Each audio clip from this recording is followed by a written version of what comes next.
Olá pessoal, tudo bem? Eu sou Ricardo Lenzi, sou cirurgião dentista e consultor de negócios de odontologia desde 2005.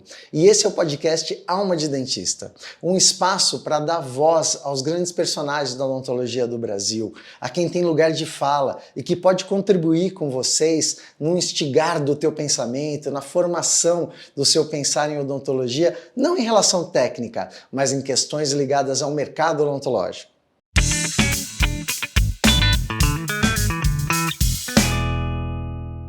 E eu queria agradecer também aos nossos apoiadores, pessoas que colaboram com esse podcast. Queria agradecer a Dil Esportes, protetores bucais, a Isaliner, alinhadores ortodônticos, a Medens, implantes do Brasil, a Odontoways, software em gestão e odontologia, Odontopartners, cursos de especialização em harmonização orofacial e a Excellence, representante da Biatlante. E especialmente a editora Napoleão, que está dando pra gente aqui, para qualquer um que assistir o Alma de Dentista, um cupom ALMA15. Basta você ir até o site da editora Napoleão, colocar esse cupom e vai ganhar 15% de desconto.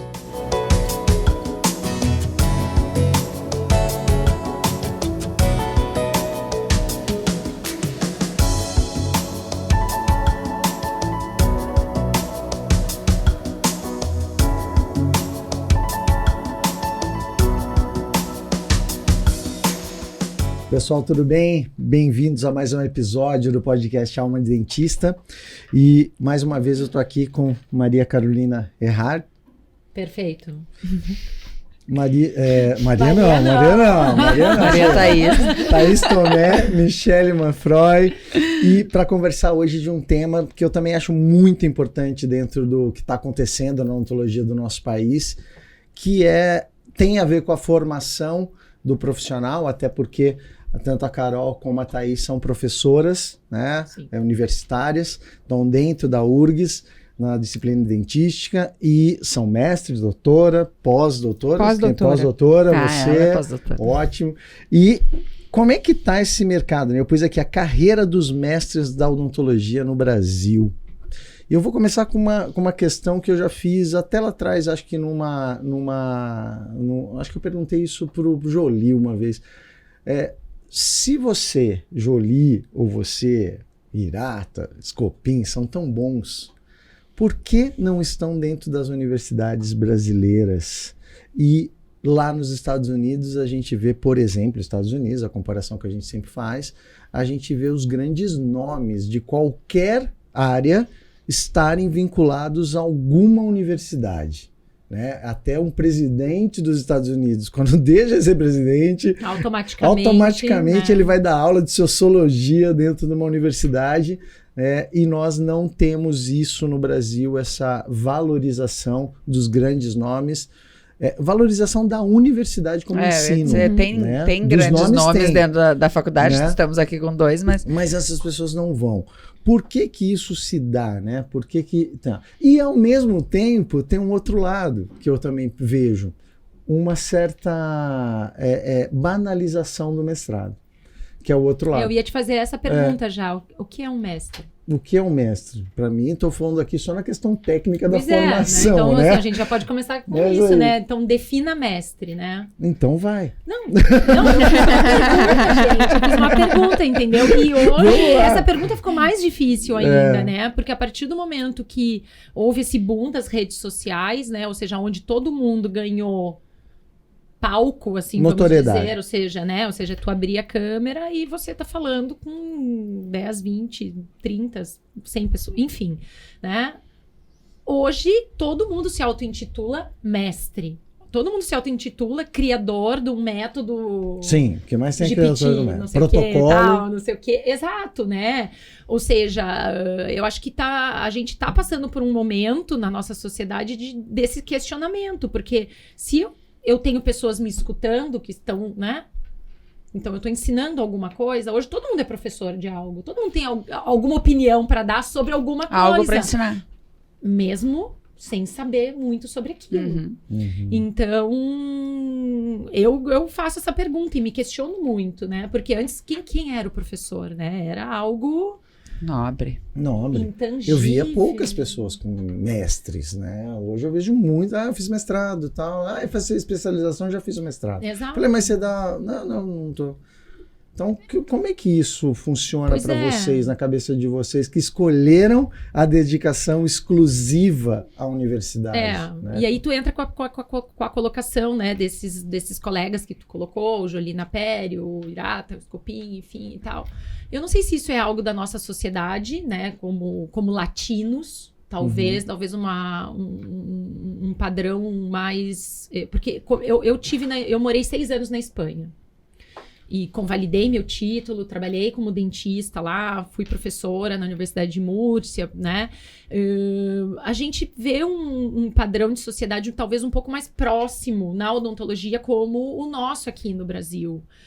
E a gente vê já uma diferença, tipo a Alemanha, a Holanda, os Estados Unidos. Que a minha experiência foi diferente, né, da Carol. Eu fiz o estágio de doutorado nos Estados Unidos. Então, quando eu chegava e eu falava que eu era professor... Né? Quando eu volto lá, depois que eu voltei com o meu título, né? Quando eu fui, eu ainda era estudante, né? Mas estudante de doutorado já era algo, né? E quando tu volta como professor, vira, professor, né? Só que toda a relação também da universidade com os professores é diferente, porque o professor tem aquela questão do grant, então ele vai batalhar esse grant, e esse grant vai vir, e é uma grana boa, Sim. Então não é uma pessoa, então tem a questão do prestígio, né, das faculdades terem, tu ser professor de uma faculdade, de uma universidade, quanto mais prestígio ela tem, mais prestígio tu tem, e tu tem a tua verba, e tu que trata com aquele dinheiro, e tu contrata a tua equipe pra trabalhar, então são coisas, é uma cultura diferente. O modelo de gestão da universidade é diferente. E aí a gente chega numa universidade no Brasil. Essa semana, uma coincidência, um estudante da Clínica 1 me perguntou, professora, como eu faço para ser professora aqui? E daí eu comecei a contar como foi a nossa trajetória. Ele disse, sério que é tudo isso? Do tipo assim, não é que eu bati lá, entreguei um currículo e alguém me chamou, ou que alguém disse assim, vamos ligar pra Thaís, porque eu acho que ela tá voltando lá com um doutorado da USP, então a gente podia chamar. Não, a gente fez um processo de 5 dias de prova, onde a gente teve 4 provas diferentes, análise de currículo, prova didática, defesa de projeto, prova escrita, concorrendo com uma galera para uma vaga. Então, assim, até isso é uma coisa que eu, antes de entrar na pós-graduação, eu não sabia desse processo. E isso é mal divulgado também para um público em geral entender que para tu estar ali dentro, tu tem uma carga, uma bagagem super grande atrás. E como a Michelle falou, né? Uma bagagem que tu, às vezes tu passa anos te preparando para aquilo lá nos bastidores, né? Então, eu me formo no final de 2002, eu começo meu mestrado em 2003... Eu inicio o doutorado em 2005, em 2007 eu passo um ano no exterior, eu volto, passo 2008 terminando meu doutorado, para só em 2009 eu fazer a prova, para começar a trabalhar em 2010, ou seja, de 2002 a 2010, os meus colegas estavam trabalhando e ganhando dinheiro, e eu estava fazendo pós-graduação. Essa é uma das coisas, talvez assim, mercadológica, financeira até, falar assim, putz, eu vou me dedicar demais para esse estudo, e a minha rentabilidade, né, não vai ser condizente com tudo que eu estudei. É melhor eu fazer isso particularmente, até mestrado, doutorado, mas vou fornecer esse serviço à parte e ter esse mercado. Porque hoje, né, a Mia, por exemplo, você tem uma vontade de fazer mestrado. A Michelle sempre tem isso na cabeça, né? Você fala, quero ensinar, quero escrever um livro, com visagismo, a Thaís sabe, eu já conversei com ela várias vezes sobre isso, assim. Tipo, eu tenho uma responsabilidade ali de estar ensinando algo, sendo que eu não sou mestre, né? Eu sou mais uma dessas professoras do mercado sem mestrado. Mas daí eu olho para onde eu cheguei e penso, vale a pena? Sim, e também pensa em tudo que tu já fez, isso, né? Sabe? Então, da minha experiência, eu olho assim, vou entrar no mestrado. Eu sei, se eu tivesse feito quando eu decidi dar aula, que foi 3, 4 anos atrás, já teria terminado, né? Com o título. Mas eu confesso que também, para mim, é uma banalização. Seria só um título, às vezes, eu penso assim, sabe? Porque não tem mestrado na minha área, eu vou fazer mestrado onde? Na psico, na odonto, onde eu vou? É só para ter o título de mestre? Eu acho que no teu caso acabaria sendo para ter o título. E aí, meio que tu trabalha com uma metodologia que tu praticamente desenvolveu, né, Michelle? Tu mais um exemplo de quem desenvolve métodos. Não, mas a gente vê de tudo. Isso é inegável. Não, Eu acho mas que é isso verdade, é inegável, é inegável. entendeu? E tá Eu acontecendo. tô tirando onda, porque Mas é o que acontece hoje em dia. Então a gente fica, né? Por isso que eu questionei vocês. O que é um mestre, E entendeu? com A Michelle é mestre em visagismo. Ela entende todas as nuances, tudo que tu possa imaginar. Ela precisa desse título? não tem nenhuma formação Não, real, não oficial em tem, visagismo. entendeu? Não existe, Pois não é uma é, profissão. Entendeu? Então, assim, eu complicado. acho muito questionável hoje esse tipo de coisa. E nos faz realmente, às vezes, questionar. Bom, mas todo esse caminho que a gente trilhou, eu faria isso de novo hoje? Eu não sei, às vezes eu me pergunto isso. Ficou uma dúvida aqui. Pois é. Agora, vamos saber. ela está se abrindo, coisas que ela não tinha. Mas é legal, verdade, eu acho que é muito entendeu? Mas tu importante, tem isso. Carol, essa pergunta ser repetida todo dia. Eu falo para todo mundo que eu acho que a gente tá aqui no mundo não é para ser dentista, é para ser feliz. E dentro disso, Claro, a odontologia é um caminho exato. para isso. Você tem que se perguntar todo dia se aquilo que você está fazendo ainda te faz bem, né? Agora, vocês montaram um grupo, né, de professores, né? Um grupo Sim, de professores, que é o The Hack. The Hack. The Hack. The Hack, que eu nem sabia que era vocês, eu já tinha ido curtir, porque eu achei o máximo. Porque tu curte rock and roll. Rock and roll, né, total. Eu falei, se eu fosse fazer um curso, com certeza era nisso. Isso é uma grande sacada de marketing, né? Uma grande sacada de posicionamento. Quer dizer, eu sempre falo para as pessoas, no marketing você procura afinidades com determinado público-alvo, não necessariamente aquela Ganhamos afinidade. a chancela Lenzi. Tu tá vendo? O Leandro vai enlouquecer. Não, porque não necessariamente precisa ser da sua área, Sim. essa afinidade, esse valor compartilhado. Eu posso fazer uma clínica odontológica toda estilizada para um zen. E você fala, o que zen tem a ver com odontologia? Talvez nada, mas eu fiz. Mas é um faço ambiente todo que eu um gosto, a ambiente, comunicação claro, que eu me claro, sinto claro. vai confortável. conversar com determinado grupo. Exatamente. E é né? isso. E como que vai ser Aquilo é ideia? real o nosso, entendeu? É. A gente se relaciona daquele jeito. É que, Ali não- é que a gente juntou 4 pessoas que são muito assim, a gente é muito pouco rígido com padrões, vamos Legal. dizer assim. Então sempre a gente fazer um curso, não vamos fazer o que já tem, vamos fazer uma coisa diferente, a gente quer se divertir. Uhum. Porque financeiramente a gente não Não se diverte não tanto. se diverte tanto. A gente não ri tanto pelo dinheiro, vamos rir com outra coisa. Outra coisa. E aí, junto o Leandro, que tem banda, sempre teve banda Legal. e canta e tal. Show. Eu, que sempre gostei de rock, a Carol também. O Lucas já, ele é Ele é o mais outlier da jovem, história. né? Então, ele é do interior do Paulista, então ele gosta mais de um sertanejo e tal. Ele falou, não faz mal, a gente é Não bem faz mal. eclético, junta todo mundo. E aí a O gente falou, sertanejo hoje em dia tem guitarra, Claro, né? Então já claro. mudou tudo. aí a gente chegou, não, vamos fazer algo diferente, né? E aí começou, e a gente brainstorm bem, assim, dando risada e tal. Aí teve uma reunião que a Carol não tava, que a gente surgiu com o nome, né? Do tipo, aqueles hacks, assim, como fazer isso de uma forma, não sei o quê. Vamos fazer hack, parece uma banda. E aí ficou nisso, parece uma banda, então vamos fazer uma linguagem de rock, vai parecer uma capa de disco. E aí a gente fez o lançamento, a gente botou, assim, lado A e lado Lado B. B, Então vocês tinha, fazem né? todo show, isso, né? Vocês usam Aí a toda gente fala que linguagem. Linguagem musical. cada nova É uma Turnê. é uma É turnê, uma cada turnê. edição é uma turnê. Cada aula é uma Aí playlist, o pessoal ganha um passe pro backstage, assim, pra, tipo, legal, quando entra lá, ganha um acesso Que é ao o crachá. backstage, né? O Vulgo crachá, crachá. é como se fosse um... Eu Então, a achei gente ótimo. é. E isso é uma maneira, talvez como a gente já conversou até no outro episódio, de achar esse canal de comunicação com a juventude. Né? É algo mais lúdico. É algo mais lúdico. É algo né? mais lúdico, é algo mais uma O outra conteúdo forma. é É F, odontologia. né? É É. tipo... Pode falar. Porque a gente, Ita tipo, a gente sabe que a gente tem bagagem pra entregar um conteúdo muito bom. Foda. Sim. De uma maneira. E só que a gente quer também que a pessoa tenha... Então a gente pega a gente, assim, de tudo que é jeito, sabe? Tem os jovens, mas também tem aquela pessoa que diz assim, sexta-feira, cada 15 dias eu vou lá me reciclar e eu sei que eu vou É quase me uma terapia. divertir. E é uma terapia. Terapia. É uma Claro. terapia. É uma terapia. Porque é isso. O serviço é uma coisa, a experiência é parte do serviço. Tem uma Exato. experiência, É uma experiência, diferente. O exatamente. conteúdo é foda. Tem outros professores com conteúdo tão foda quanto. Mas vocês Exatamente. criaram uma experiência única. Né? E isso é importante falar, galera, porque assim, daqui a pouco vai surgir outras bandas de rock, até na odontologia e tal, mas não é querer copiar as pessoas, você vai ficar sempre um rascunho mal feito, né? Você tem que achar o seu Sim, diferencial, achar o seu- o que você pode levar pro teu modelo de negócio.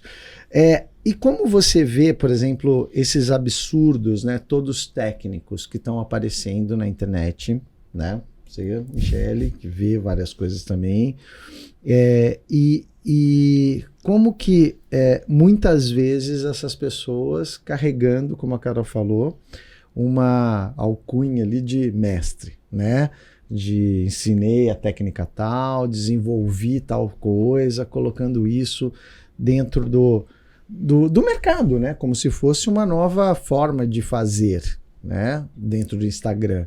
Acho que foi o Irata mesmo, o Ronaldo, que falou uma coisa, um aluno chegou para ele e falou assim, não, eu vi um negócio na internet, no Instagram, ele falou, não, se a busca foi pelo Instagram, já começou errado. Já começou errado, já começou né? errado. Como é que isso, para vocês, mestres, professores dentro da universidade, até onde vai a responsabilidade de vocês, a responsabilidade do CRO, de deixar que técnicas, protocolos, métodos apareçam sem nenhum tipo de comprovação científica ou nada disso? É bem complicado porque já saiu do controle. Já saiu do controle. Então, hoje Já estamos CRO... descontrolados. Total. Estamos descontrolados. E assim, uma coisa que a gente gosta de reforçar. Não é 100% da odontologia que está descontrolada. Sim. Mas é a parcela que mais aparece, Sim, né? sim. Então, a que mais Mas sabe aparece pra trabalhar nós o Instagram. também, né? Porque mas a é gente que mais- consome. E aí, vou falar, existe uma crise estética. Existe uma crise estética geral, ou seja, a minha referência como artista, não sei o quê, tem o dente branco e sem forma e não sei o quê. Então, BBB tá isso todo mundo branco, vira né? Todos. a minha referência. Pra mim é uma crise estética. É uma crise estética. Porque quando eu comecei na odontologia, era assim, eu vou pro meu filho, eu quero uma coisa diferente do que eu fui pra mim, porque eu fui mutilada, eu perdi todos os dentes e eu uso prótese. Hoje a gente vai de boa vontade, a gente paga uma grana pra ser mutilado com 18 anos, porque aquilo ali pra mim é mutilação. E eu sei como profissional, se eu fiz uma faculdade durante 4, 5 anos, que a odontologia leva, que aquilo ali tem um prazo de validade.